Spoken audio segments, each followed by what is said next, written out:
What are signs, or I don't know if there's even symptoms of bullying that you could look for in a child to know either if they have been bullied or if they are bullying?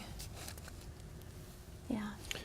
Well, if they have been bullied or they are being bullied, you can expect some kind of change in behavior. I think that's a key kind of thing to look for. Their eating habits change. They don't want to go to school all of a sudden. They don't want to play with friends. They're just want to come home and go to my room, and this is different for this child.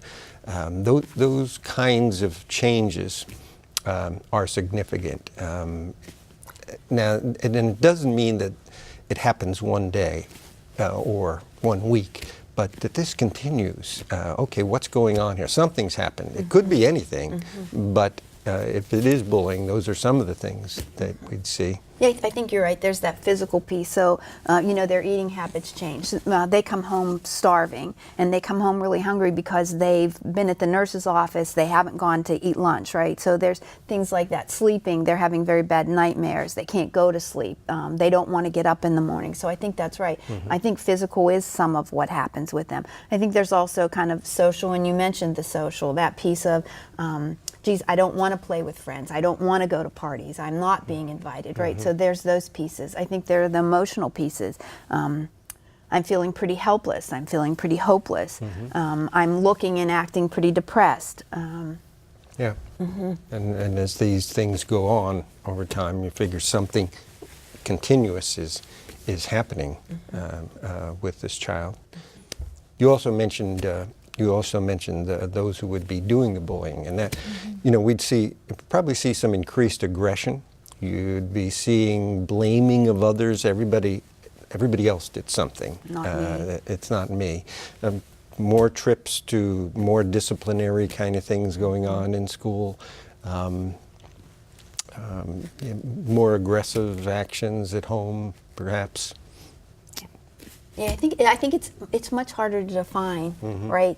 The person who's being bullied or who is doing the bullying, just because of the power structure that surrounds them. So I think it's harder to identify those. Right. And when you think of the power structure around them, one of the things would be, who are they hanging out with? Who is that group? Is that a group?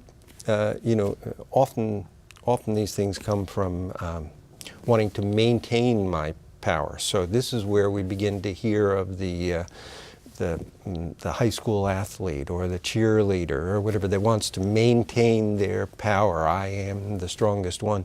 They can wind up doing the bullying, and now that doesn't mean cheerleaders are bullies, or football players are bullies, but there is a piece of how do I maintain my influence over social people, status. and the better you feel about yourself, the less you have to do that. Is there a time in a child or teen's life when they're most likely to run into bullying, or either on either side of that divide? I think that's difficult too. I mean, I want to say, it's middle school where there's the most social chaos, the most changes in us physically, emotionally, psychologically. But boy, the research that's showing the subtle abuse in preschoolers, right? The kind of, I'm a bully in preschool, and boy, I'm now the adult, right? Longitudinal studies that have shown, the way I operated, if it wasn't adjusted, then I'm an abuser or a perpetrator as an adult. So those longitudinal studies. But I'd say middle school, right? Yeah, it happens everywhere, but that preteen, teen, there's so many changes going on in the child that the power structures change. The boy who is bigger, and now the girl who becomes more socially adept, sexual issues, thinking about, all of a sudden she's got advantages she's never had before, and all of a sudden the boy doesn't know what to do with it. So there's those kinds of things. There are the physical changes that go on. There are so many cognitive, physical, social changes happening that the power structures change, and people become empowered or disempowered when they were in a different position before and they don't know what to do with it.